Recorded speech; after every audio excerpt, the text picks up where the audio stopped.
he's part of this committee, the Joint Committee on Children and Families. And he has to chair a committee meeting here from 9 to 10, but originally they were scheduled in this chamber, and we were scheduled in the House Finance Committee.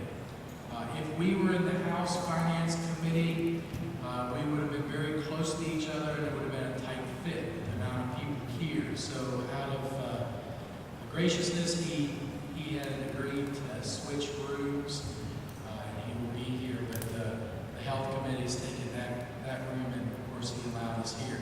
The other issue about the House chambers is that, as you can maybe tell, the air conditioning doesn't work. I can't say that it isn't hot in here all the time when we're in legislative sessions because of debate, but that's not necessarily the temperature. It's hot in debate. But we appreciate your accommodations and the members also that the inconvenience of the temperature. But we really wanted to accommodate you and make sure you had space and opportunity to speak to us, because this has become a very important annual event for us. I know that this past, yesterday, you all had some great workshops. Got to attend a few of them with you, and also you worked very hard to be ready to present to us here today. And so we appreciate that, and also thank the staff for helping with the last minute change. With that, I want to call the meeting to order and would ask the staff to take a silent roll call for the members present. Okay, with the first, we're just going to now turn it over to the presentations regarding the Our Children, Our Future Policy Symposium. And the first speaker, I'm not sure, Stephen Smith, would you like to? No, Jamie. Jamie? Okay. And then you'll introduce the others as they come forward? Okay, thank you. Just please come up to the podium and state your name and where you're from and which organization you represent. My name is Jamie Guidel. I'm from Monongalia County, and I am here on behalf of Our Children, Our Future campaign. You ready? Okay. So, good morning. My name is Jamie Guidel, and I am a steering committee member for Our Children, Our Future campaign. The Our Children, Our Future campaign is not one group or one leader. We are over 177 partners across the state, churches, community organizations, school unions, chambers of commerce, and everyday families like mine. More than 400 of us have been here this week. We all pitch in time, money, and resources to reach our goal to end child poverty in West Virginia. Our campaign has helped win 13 victories in 2 years, from restoring Head Start and child care cuts to expanding healthy foods and physical activity in our schools, to assuring 120,000 new working families. We believe there are 4 reasons for that success. First, we win because we do not speak on behalf of kids and families. We are kids and families, telling our stories locally and here in the state capitol. Second, we win because we stay united. The State Chamber of Commerce and AFL-CIO both served on our founding steering committee. Our sponsors for this symposium include everybody from the AARP and ACLU to the Catholic Diocese and West Virginia Free. Please take a look at our full list of sponsors and policy victories. You should have a packet with you, and on the back is the list of our sponsors. Third, we win because we work as hard as anybody. Our partners have hosted 36 regional forums, over 100 community meetings, and dozens of conferences and trainings so that everyday people get a voice. Last year, in the middle of a snowstorm, we had 812 families in the Capitol for the largest turnout of any group session. Finally we win because of you. Senator Unger, you were the first legislator to attend our policy workshops last year. Since then, 57 legislators, including many of our strongest champions sitting in this room right now, have stepped up by speaking at Our Children, Our Future event or sponsoring one of our supported pieces of legislation. Republicans and Democrats, you are our allies, welcoming families into this political process. That same leadership brings us to today. As you have heard, today's hearing is a little different. First, I will give you an overview of the policy proposals that were put forward during yesterday's policy symposium. We had 22 different policy sessions, and the co-chairs of those sessions have been working hard all summer to craft their policy proposals and get them ready for this week. After I finish giving you an overview of those proposals, you will hear from 6 West Virginians who are struggling in their own lives, but who are not giving up. Our families are the real experts in this debate. Following this formal testimony, the chairman has agreed to shake things up. Following my remarks and the testimonies of 6 brave West Virginians, the committee will recess for 40 minutes, giving you an opportunity to circle around the room and meet with the leaders of the specific issues. This is like speed dating. Maybe you're interested in sponsoring legislation or workplace bullying, or maybe you want to talk strategy with Juvenile Justice Group. Do you think that people who earn lower wages should have the same access to saving as high-wage workers? Or maybe you have a question for the folks who are working on paid sick days. This is your chance to do some matchmaking. During this time, we hope to make a few marriages. When the chairman reconvenes the meeting, we will take any questions you may have. I met some of you last session when I came to the Capitol to speak about my experiences as a minimum wage worker. Thanks to your leadership and the Our Children, Our Future campaign, and all of our partners, West Virginians like me will have a little bit more money to cover food and rent and utilities at the end of the month. But I am here today because our fight to end child poverty does not stop there. And even though my issue was passed, I am committed to standing alongside everyone else in this room until every kid and every hardworking family in this state has a fair shot, an equal opportunity to make a life for themselves in West Virginia. Before we dive in, I would like to briefly share my own story. 5 years ago, I was penniless, unemployed, and alone with 2 children under the age of 4 and 8 and 8.5 months pregnant with my 3rd child. That's when I moved back to West Virginia. The minute we arrived in Morgantown, my hometown, I had to hit the ground running. There was no time to feel sorry for myself. Thankfully, I had a small support system to help me get to all the right places and get my kids the support they needed. I had no idea what I needed to get done before the baby arrived, and I didn't have a clue how to apply for services. It was my first time being poor.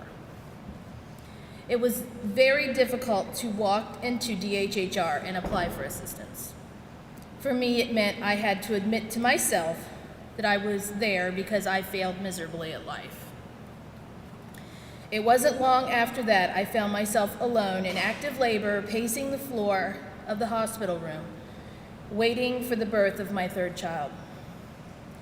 The room was beautiful, and the doctor and nurses were very nice to me, But in between the nurses coming in and the relentless labor pains, I was trying to figure out how I was going to be a single mother to 3 small children. I knew my family's future was hanging in the balance, and the weight of those responsibilities were almost too much to bear. People say that poor people are lazy. It's the opposite. People who don't have a lot of money, like me, are constantly rushing around all the time. I have no free time, not even to think. It's one crisis after another. The baby was born, I was out of the hospital, and once again, there was no time to spare. Of course, I had no maternity leave. It was time to find a job and a place to call my own, or our own. I knew it was going to be a challenge, but I never expected to be turned down for an apartment because I had children or because my source of income was unemployment. Soon we found a place to live, and I landed an assistant manager position at a fast food place. Things were really looking up, and I was proud of myself. The job was hard work and had crazy hours, but that didn't matter. It was enough money to sustain my family, and I even had an opportunity to save for retirement with a 401k they offered at work. 1 month into training, my son came down with whooping cough. I got a call from the babysitter telling me my 3-month-old baby couldn't breathe. We went into the emergency room that night and didn't leave the hospital until late the following day. When I was able to go back to work, the manager asked me if I wanted to work extra to make up for my hours or take a dock in pay. I chose to take the cut in hours. I knew I could not make up those hours and be able to take care of a sick infant and my other 2 children. Not long after our conversation, I was fired. If West Virginia allowed workers to have paid sick days, I might still have that job. That was rock bottom for me. Thank goodness my family resource specialist with Head Start. She was always looking out for us and making sure we were okay. She was the one who connected us with early Head Start.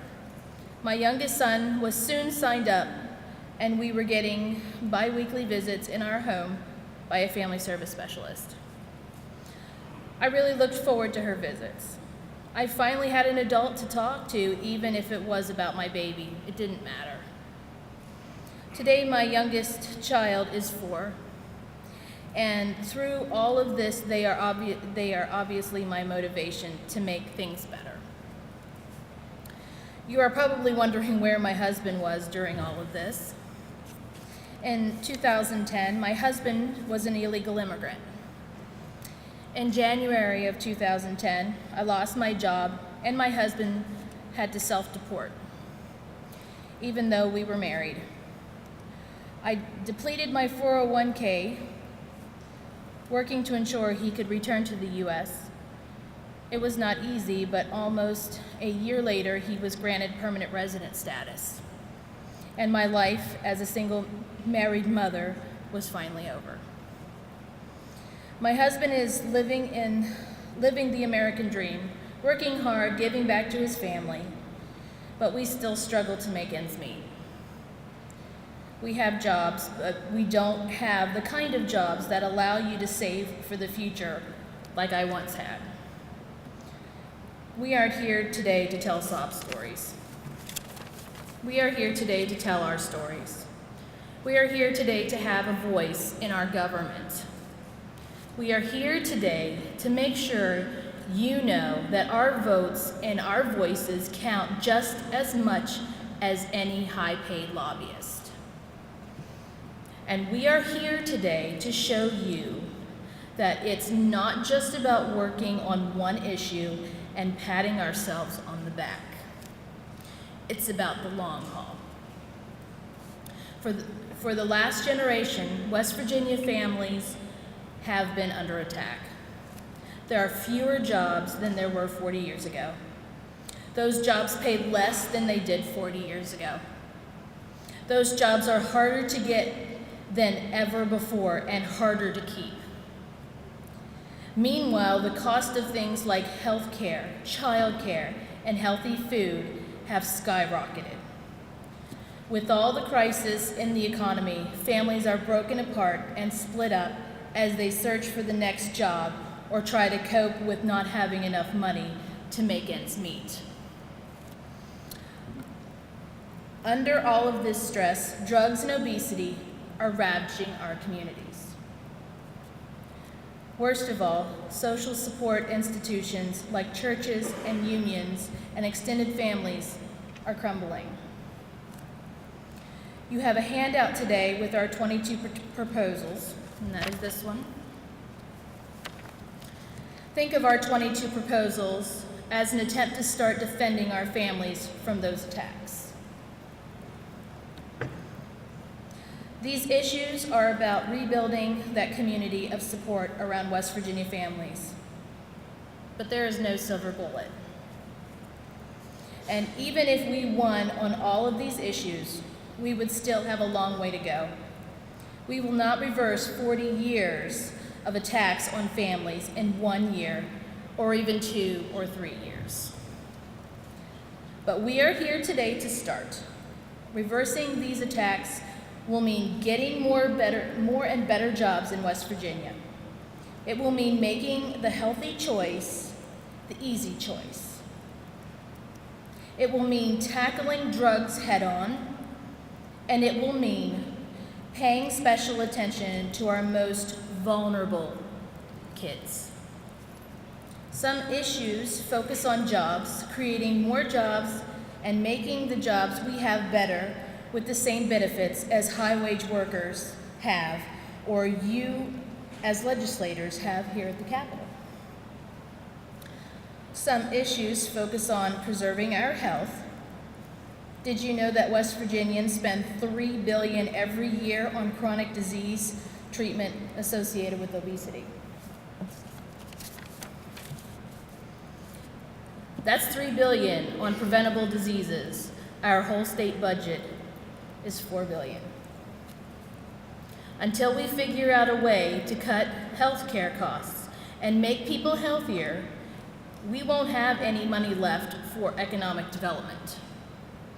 That's why health is important, and that's why we are focused on it in many of the policy recommendations, including an increase in the tobacco tax and farmers market expansion. Some issues focus on drugs. Drugs destroy lives, especially the lives of poor families and kids.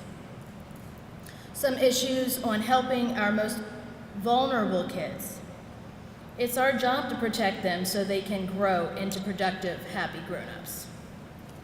At the end of the day, all the issues are about fighting so that every kid in our state has a fair shot. Thank you for your time and attention today. And remember, we are always getting stronger. The stories you hear are not just about people who are struggling to get by. Our stories are about how we are getting organized and mobilizing our communities. Since last year, we have continued to grow.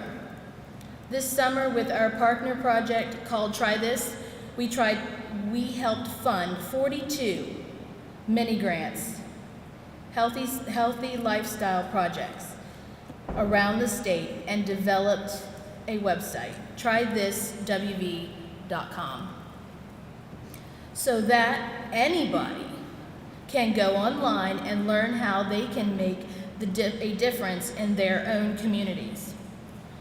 We have also just launched a project called Our Vote, Our Future. Starting on Monday, we will have 9 paid field organizers who will be registering voters, knocking on doors, and increasing voter turnout in close House and Senate races during the election and beyond. Together with your help and with the leadership of the people in this room, we continue to get stronger. It is now my pleasure to introduce to you Jason Allen from Wyoming County.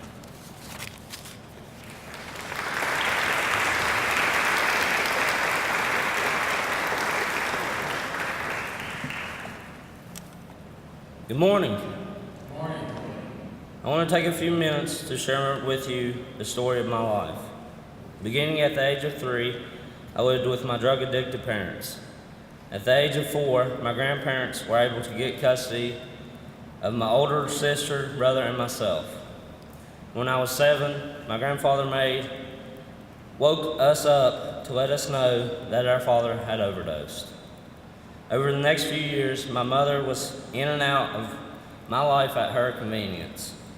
She was around to borrow money from my grandfather, she said, to provide us a better future. My grandfather did what he was able, even borrowing money against his home. Sadly, however, my mother's addiction has a stronger hold upon her than her need to be a mother for us. Following my grandfather's passing, I found myself living in a very small trailer with my mother, her boyfriend, and his mother's family. At one point, there were even 10 people living there, coming and going at all hours of the night. Living in such close proximity to others allows you to observe things you might not pay close attention to otherwise. I am very conscientious about hygiene. Sharing a bathroom with 9 other people, several who abuse drugs, tends to make you think twice about laying your toothbrush down on the sink. Do you know what I mean? That was the least of my concerns. I had no personal space of my own. I slept on the floor in the living room. What little clothes and shoes I had, I kept locked up in a duffel bag so that they wouldn't get stolen and sold for drugs or money for drugs. A decent meal was hard to come by. Fortunately, a friend's parents allowed me to stay over a lot and would provide me with a nutritious meal. Through all this, I still maintained a 4.0 GPA in high school. At the age of 16, I was moved into the foster care system because of the effects of my mother and her personal views of my relatives. At one point in this process, there was a discussion to send me to a boys' home in McDowell County. I didn't want to go. I didn't want to leave my beautiful girlfriend, her family. That was my support system. Fortunately, I was lucky that some community members cared enough to see that I could stay in Wyoming County. I'm extremely grateful for this and realize for too many kids, these opportunities are not provided. We need to do more. Now I'm a senior at Westside High School. I've completed 30 college hours and hope to have my associate's degree when I graduate high school.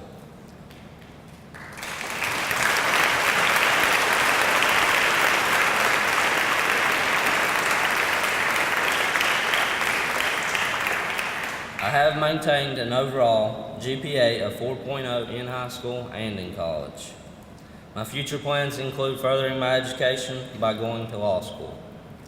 I'm proud of my accomplishments, but none of it would have been possible without people who encouraged me and supported me when things really got low.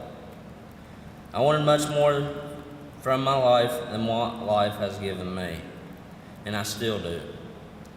I want to be successful. I want to break the trend that my family set before me.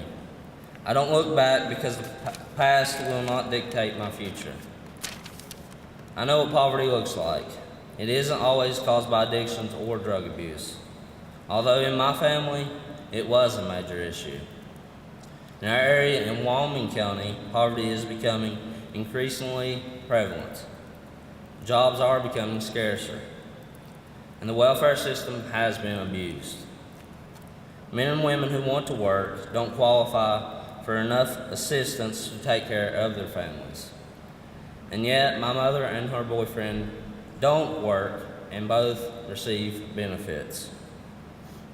There's no accountability for the wrongdoers, and people seem not to have as much pride in self-sufficiency anymore. I am where I am today because I didn't have the luxury to blame anyone for my circumstances. I had to take action to survive. When you hit rock bottom, you quit or you do something. It's time to do something. If it doesn't work, try something else, but do something. If we want to change our area, we need to learn how to reach people. Find some common ground. There's no respect between a rich man saying to a poor man, get a job when he has no opportunity. I am involved in the Wyoming County SAD group, which are Students Against Destructive Decisions. We recently placed second in the nation for SAD Chapter of the Year. Out of 10,000 chapters nationwide, little Wyoming County placed second. That's amazing.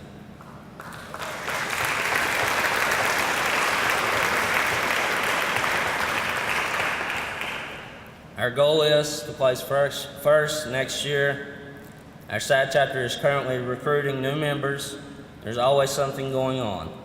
We have several programs that we are involved in: underage drinking prevention, drug abuse prevention, and abusive relationships, just to name a few. We are expanding our spectrum to include healthier food choices and exercise for families. From the Try This mini grant, we are starting a mountain bike program, community gardening, and a walk-run program. Our group will be participating in the Nicole Vibe in September in Charleston, and we have committed to sponsor 2 5K runs in the near future in our own hometown. Some may question why an organization like SAD is important.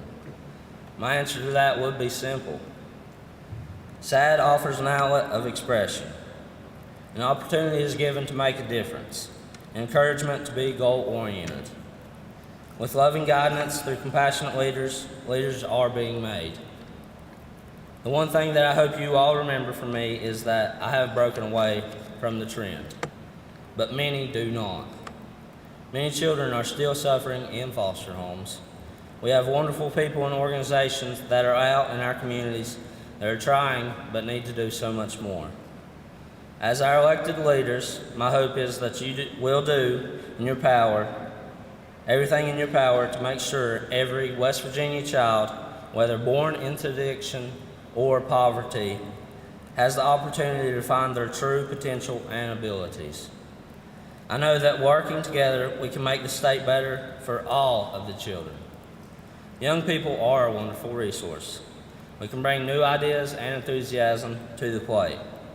We can bring a new perspective to be evaluated, and we have the power to change the area because we are ready to do something. Thank you.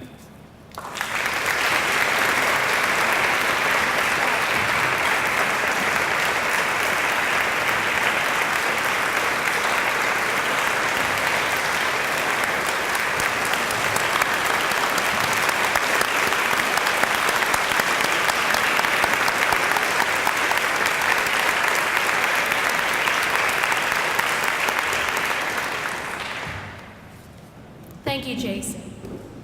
It is next my pleasure to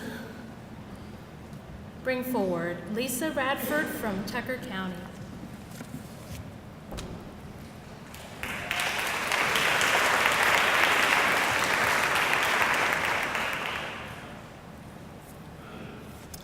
Good morning. My name is Lisa Radford, and I live in Parsons, West Virginia. I was born in Preston County, and 7 years ago, my family moved to Tucker County. I wanted my children to go to Tucker County High School for the small school setting, and I am so glad that I did. Between my husband and I, we have 6 children. He has 3, and I have 3. The age difference is from 17 to 25. We are also grandparents. Yes, we have a very busy and active family. 2 years ago this November, my 4-year-old great-nephew come to live with us from an abusive situation. So here we were with a small child, basically starting over. However, this little guy needed help in a variety of areas. We weren't sure of what to do for him or even how to do it because the things that worked for our children simply weren't working for him. I was like, okay, How do I help him? I was talking with an employee of the school, and she mentioned to me about in-home family education. He hadn't been around other children his age, and preschool was the first step into getting him some socialization. The second step was getting him enrolled in every program he was eligible for with the Tucker County Family Resource Center. I started taking him to playgroup, enrolled him in Parents as Teachers program, and we participated in the group connection activities throughout the community. The Family Resource Center not only welcomed us, but offered encouragement and referral information that was desperately needed. They were the only people who offered to help, and I have heard the people say that the Family Resource Networks duplicate services, and actually that's simply ridiculous. There were no other agencies in Tucker County offering the services that we needed. The FRN gave us one place where we could get all the help we needed, and I must say these programs are amazing, and he's a totally different child. He used to have nightmares every night because of the abuse. He'd wake up crying and screaming. He was a scared and angry 2-year-old. Now he sleeps through the night, and his speech was so poor that I was the only person that could understand what he had to say. Now he speaks with a wide vocabulary. He calls me aunties. I actually tell him I'm his awesome aunties. And he says, I know, you're my girl, now let's cuddle. And we do. I have one main goal for Colton. My goal for him is that when he is 18 years old, he is able to say he loves his mother. I want him to love her. She has her own problems, but she is family. She has mental health issues of her own that overwhelm her, and frankly, she is not even able to get all the help that she needs. That's why my goal is for Colton to forgive his mother, because I want him to be strong enough that he does not have to hold that grudge. I don't want him to grow up to be bitter, and if he can love his mother, if he can overcome that anger, then his possibilities are endless. I'm one of those people who want to go out and save the world. Being a part of these programs, I realize that there are a lot of other kids and families out there who have it worse than we do. I volunteer to help however I can. I was thrilled when a position came open with the Tucker County Family Resource Center, and I was able to be their office assistant. To support our in-home visiting program, keep track of our baby pantry referrals, I even cleaned the playgroup room, man the phones, and of course much more. I had only been hired for a couple of weeks when I heard the news of our funding was to be cut. My reaction to that was total disbelief. My first thought was not about my job, it was about Colton. My thought was, I can't do this alone. How are we going to get the help we need? My second thought was about what a great program this is and how many families are in need throughout our community. Seriously, this comes down to common sense. The FRN is a system that isn't broke, so why take away funding? Fix something that needs fixed. Where to start? I 150% believe that the foster care system is broken and children need a voice. They're little, but they know what they need. They are just confused about what's happening to them, and that's what I love about home visiting. It helps the parents, but it also gives the child a voice and a confidence. That's how it is with my 4-year-old. So for today, I asked him what he wanted me to share with you. His quote, I love my Miss Sandra. She is fun. I learn about myself. I get to be the boss sometimes. The foster care system or child protective services should be different. For example, remind every worker why they are there. Ask why they chose the career field they are in. Provide home visiting statewide. This should be available to all families in all communities. Common sense says, be proactive, not reactive. So much money is being used for reactive. Why can families not be educated prior to leaving the hospital with their infant? And continue with in-home visits to each and every parent, regardless of their finances or social status. Chances are that abuse or neglect may never happen. Parents need to know that it is okay to ask for help and that help is available. Fear of losing their children should never be an issue, and on the flip side, waiting for a child to be abused for a family to get help should never be an issue. Our family wasn't facing issues due to low income or lack of housing. We simply had no knowledge of how abuse affects a child. And sadly, the abuse had to happen to him before his mom,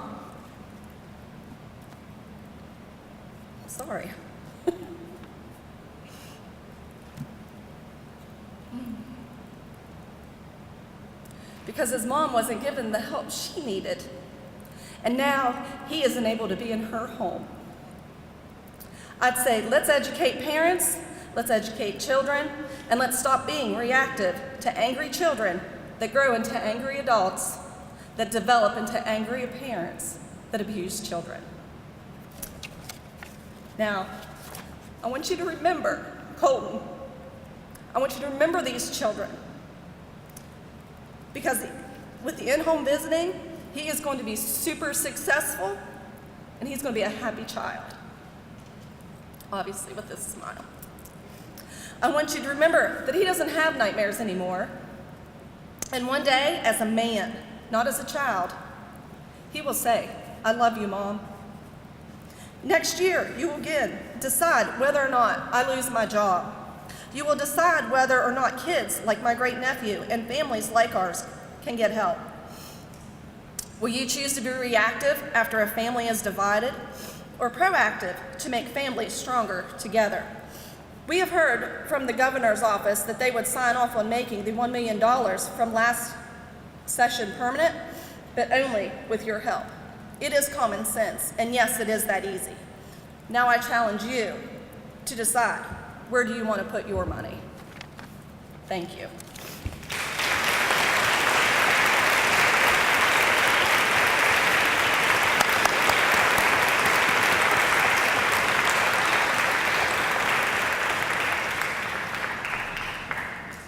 And now it's my pleasure to introduce Justin Anderson from Logan County.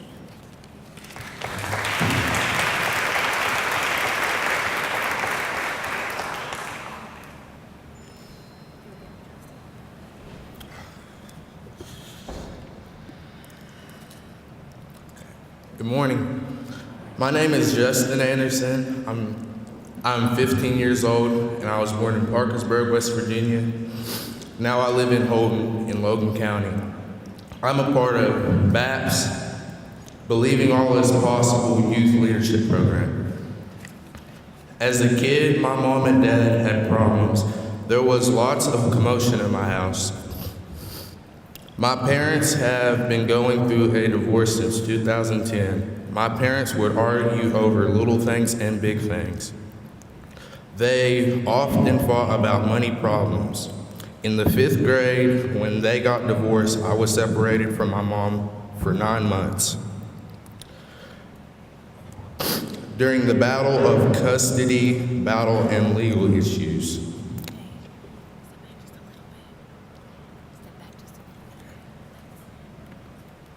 when she left, it was stressful. I picked fights at school. I wanted to show that I was big and bad. I was acting like a different person. That's why I was getting kicked out of school. I got suspended 3 times, but I got lucky. My mom came back. Since she came back, I haven't been suspended once, and the only difference is that I get to see my mom. She's a good role model. She keeps me on track. She motivates me. She is always giving me advice. If I do wrong, she tells me the consequences. I don't get beat if something goes wrong. She really talks to me. She teaches me how to be a man. She teaches me how to get ready for a job. If I don't pick up my plate to take in the kitchen, she won't let it go. She'll tell me, if you do this in a job, you'll get fired. She talks to me about disobedience a lot. If I don't listen, she tells me, if you listen to your parents, if you honor your mother and father, your days on earth will be longer. I would love to see more support for kids who are having problems getting comforting advice. I also wish kids got a second chance. When I was getting into trouble in school, I didn't get any of that support.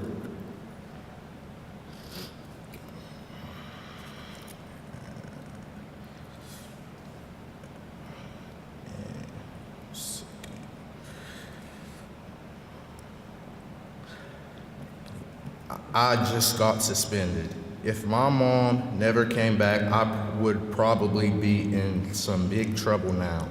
Fights would have added up. West Virginia puts more children in prison than any other state in the country based on population. That might have been me. But instead, I am doing all right in school. I don't like waking up early, but I do like to learn new things. My grades are fine, but my talent is more towards the arts. My dream job is to be involved in art or music, either doing visual art or producing music. Since I was 10 years old, I have written constantly. I have counted 200 songs that I have written altogether. My passion is music, but I don't have any art and music programs that I can do in my high school. We also need more resources on our block, more places to go. The only thing we can do in our neighborhood is go to the movies or drive through the park. We are trying to create our own activities in our neighborhood, but we also need your help. We started a community garden in Shamrock and we've raised carrots and potatoes. This fall, we're going to do a community fair for younger kids in our neighborhood, try to mentor them and give them something to have fun. We want to give kids healthy alternatives. We're able to do some of our own fundraising, and we are proud to be a part of the Try This movement. We were one of 42 communities to receive a mini grant to support public health projects like ours. I am happy to represent Logan County at this symposium. Yesterday, I got to participate in the sessions on domestic violence and juvenile justice. I also want more people to have opportunities to work a good job and make a career. For instance, it's hard for me to make a living doing music here in West Virginia. One of the things I like about the Our Children, Our Future campaign is that everybody gets a vote. I get the same vote as anybody else on what issues that matter most to me.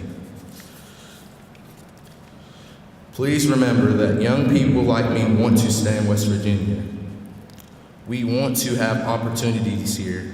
We want to be involved in our communities and help out. Please allow us to be the leaders we want to be.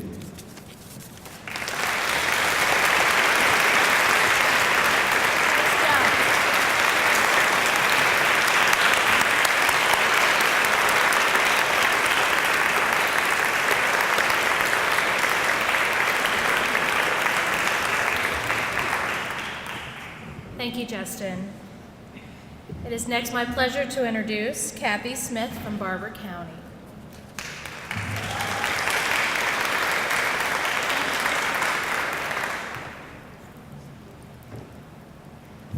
Hello, I'm Kathy Smith. I'm originally from Upshur County, West Virginia, and for the last 3 years I've lived in Barbour County, West Virginia. Now I'd like for everybody in the room to take a minute and picture in your mind what you think a family of a youth incarcerated might look like.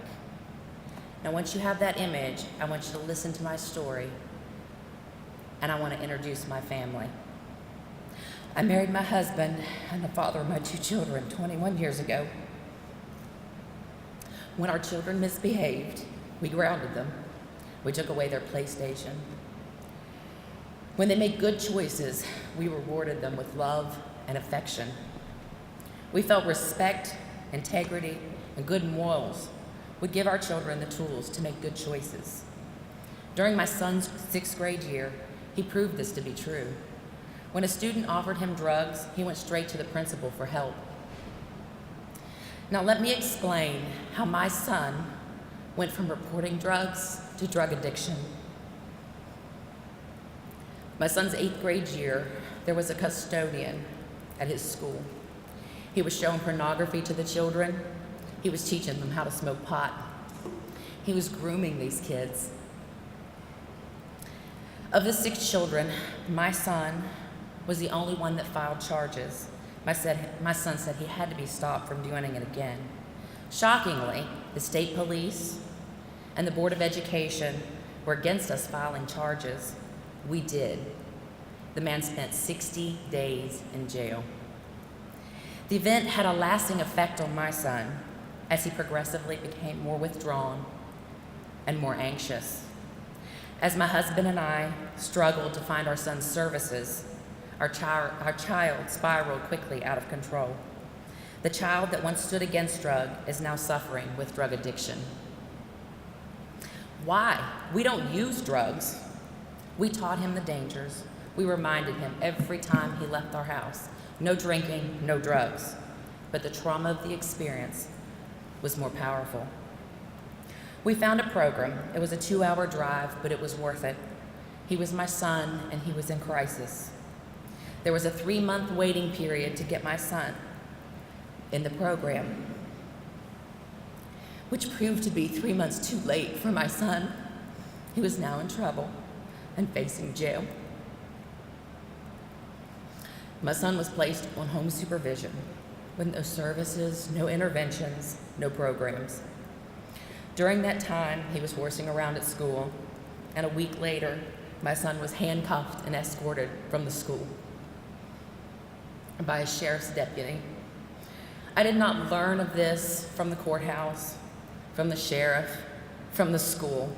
I received a text message from another student at the school.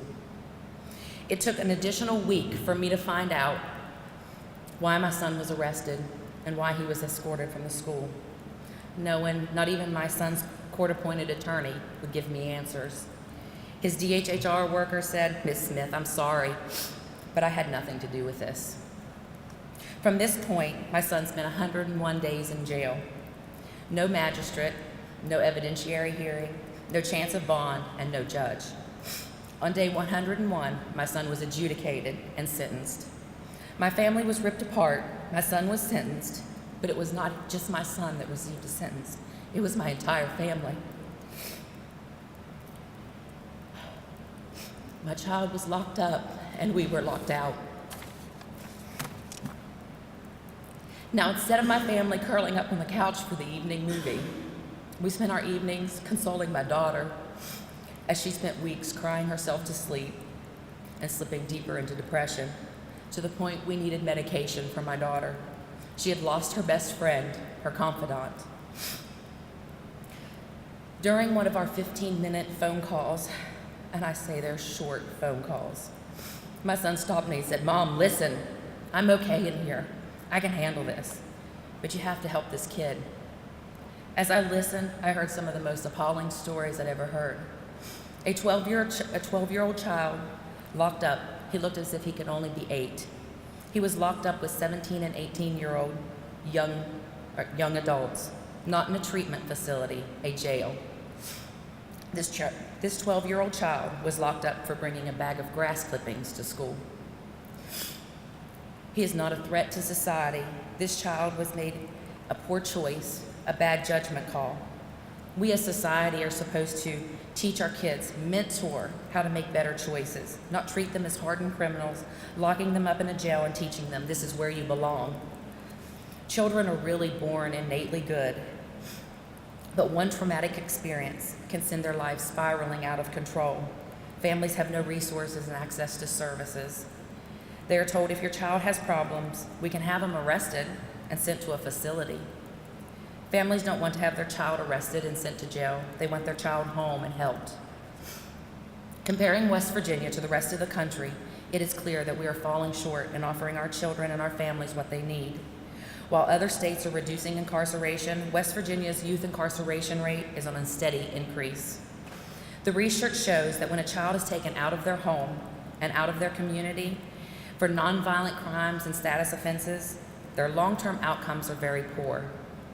Providing services to the kids and keeping them in their community, in their home, will strengthen their ties to their families and their communities. The chances for them reoffending is significantly reduced. Adolescence is a very delicate time in a child's development. This is the time when they go out and learn their role in society. When we incarcerate children, we teach them that their role in society is prisoner. Families are made to feel as if they are the problem. They have failed their children. You cannot be involved in your child's life because you are the one that screwed them up. The young people, the people working in the systems may not ever say these words to us, but we hear this message loud and clear. Every child and every family comes with its own unique set of circumstances and must be treated with the respect for its own unique qualities. Stop shaming and blaming families. Start strengthening families for a better tomorrow. And I'm urging every one of you to support the efforts in reducing our incarceration rate, engage our families, create a better future for tomorrow. West Virginia set the bar high, set our state as a role model for other states to follow. West Virginia, we are families and we do care, and I am a parent of a formerly incarcerated youth. Thank you.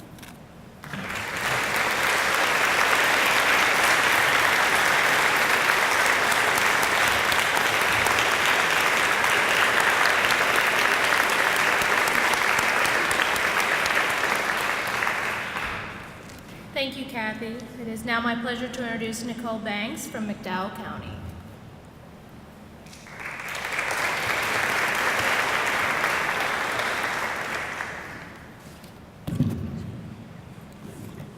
Good morning. My name is Nicole Banks, and I am from McDowell County, West Virginia. I am a leader with Our Children, Our Future campaign, and I am a student at Concord University.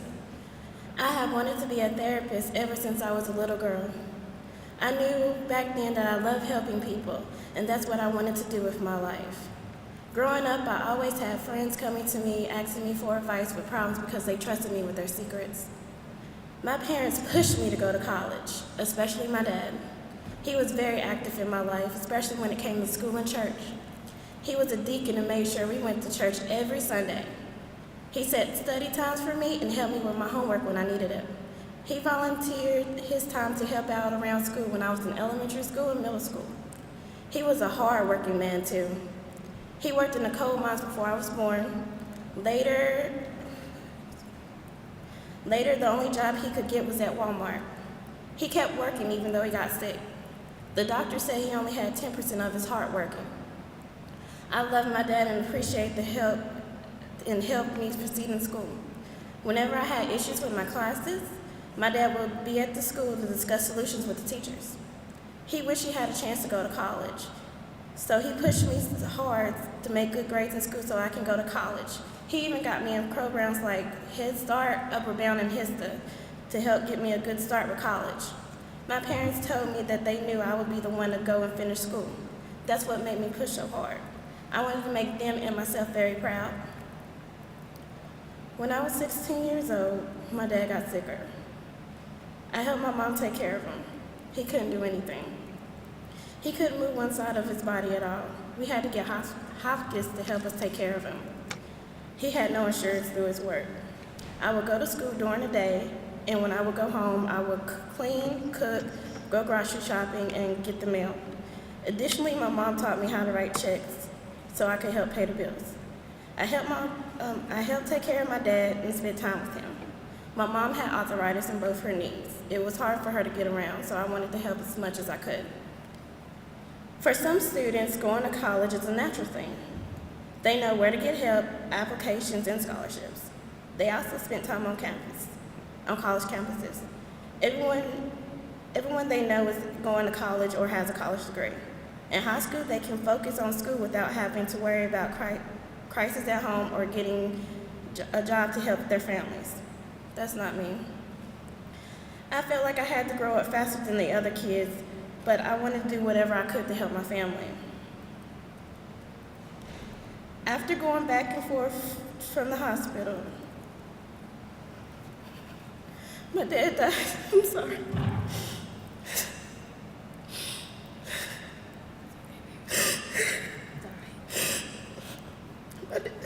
Just breathe for a minute.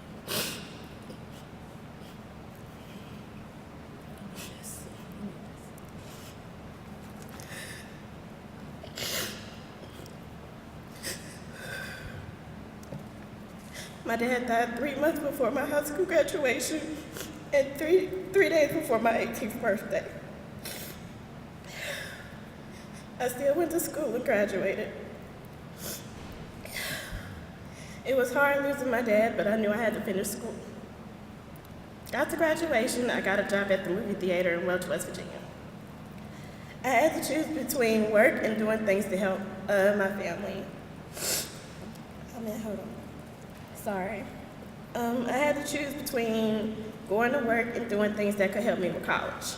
I chose work because I wanted to help my mom out as much as I could.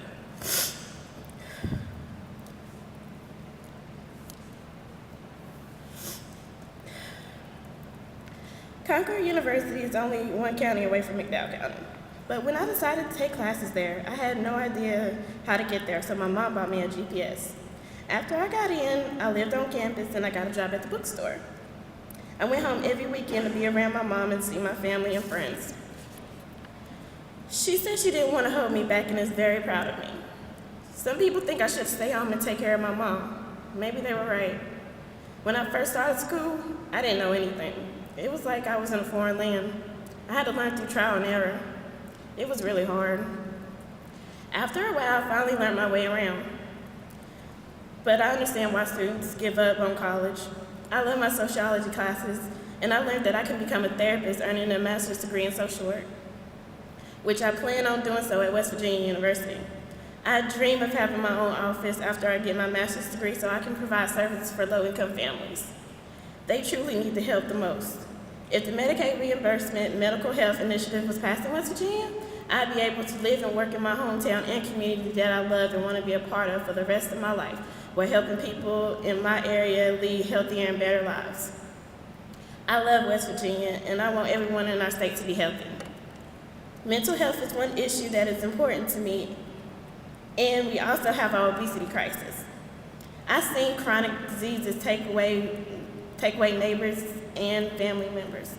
It's tragic that our communities like mine, It's tragic that in communities like mine, it costs more money to buy healthy foods than it does to buy unhealthy foods. Some people have to walk 5 miles or more to get to a gas station that does not have fresh fruits and vegetables. It wasn't always that way. But if we don't make a change, this problem is going to bankrupt our state. We shouldn't spend billions of dollars on things that's preventable, such as chronic diseases like diabetes and high blood pressure, when that money can be used towards helping people like me get an education. It's not enough for me just to get my education and become a social worker. I know that I have to get involved with my community. That's why I'm here this week. I'm learning to get involved with policy making, and I will go to my community to share this information with everyone. I'm going to help lead a candidate forum in my community this fall. After that, I'm going to be working with Our Vote, Our Future to help everyone I know get registered to vote so we can make a difference in West Virginia. We all are ready for a change to happen. Thank you for your time, and I hope you guys will remember me.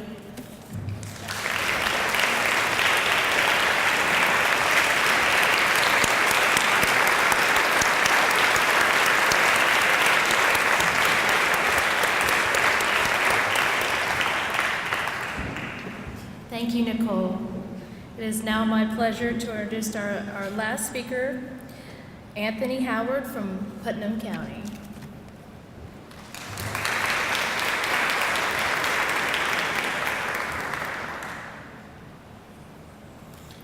Good morning. This is an honor. I'd like to thank Kisra for having me do this. Amazing things they're doing in our communities.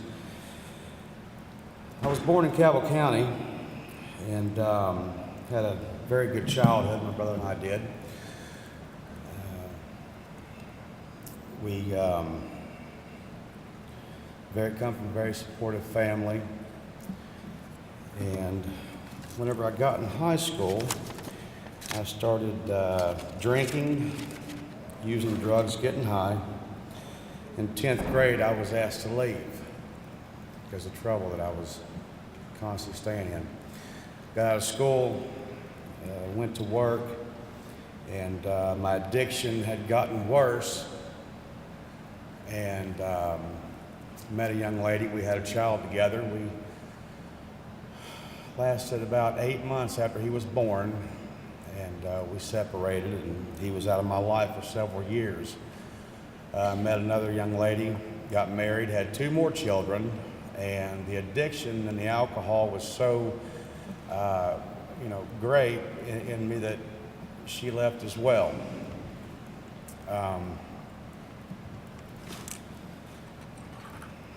During my addiction, things had gotten pretty much as bad as it could get. I ended up being a very bad heroin addict, cocaine addict, and things were pretty tough.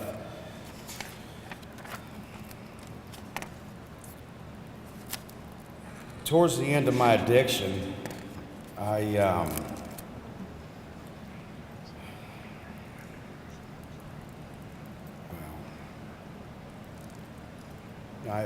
my mother, she's a very supportive lady, and she prayed for me for years that I would stand up and do the right thing. But towards the end of it, she started praying that God would just take my life because of the person that I had become. I was hurting a lot of people, and it's pretty bad when your own mother starts feeling that way, when she sees that in you. Shortly after that, I decided to get sober and met some good people in my life that actually set me down and taught me. And not only taught me, they walked with me through all this. And the amazing thing is now I spend 7 days a week helping others with the same struggles that I once had. It's definitely been a good turnaround for me, and my children are back in my life. I'm in a good working relationship with their mothers through my sobriety. And the thing that I've learned is, you can't just set somebody down and expect and teach them and expect them to walk out what you've taught them. When you're in addiction, you have what they call tunnel vision. When you walk out of that classroom, you just go right back out to the real world. It hits you again.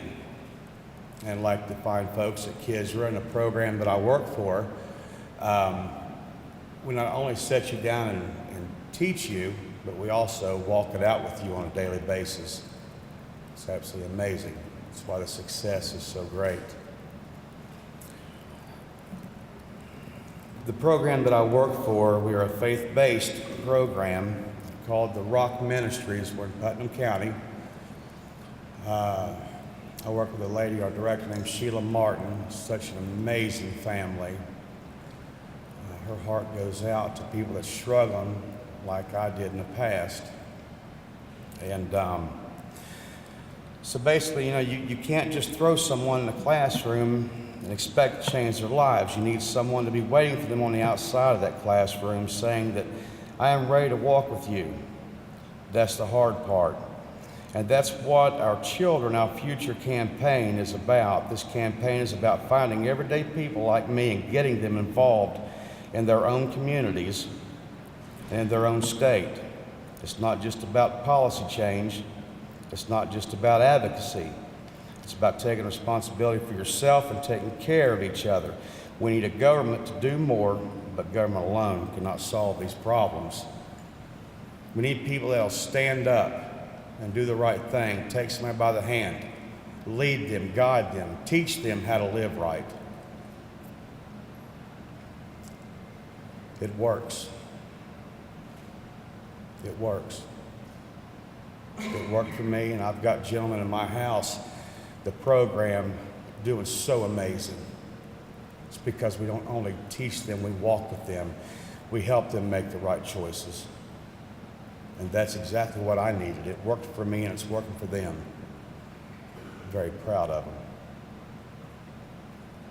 We take in guys from prison, probation, parole. They're human beings just like anybody else is that hasn't struggled from addiction or alcoholism. And in my book, they deserve a second chance. I thank God that I had a second chance, because I have no clue where I'd be at today if God didn't give me that chance. I'm very grateful for the people that's in my life.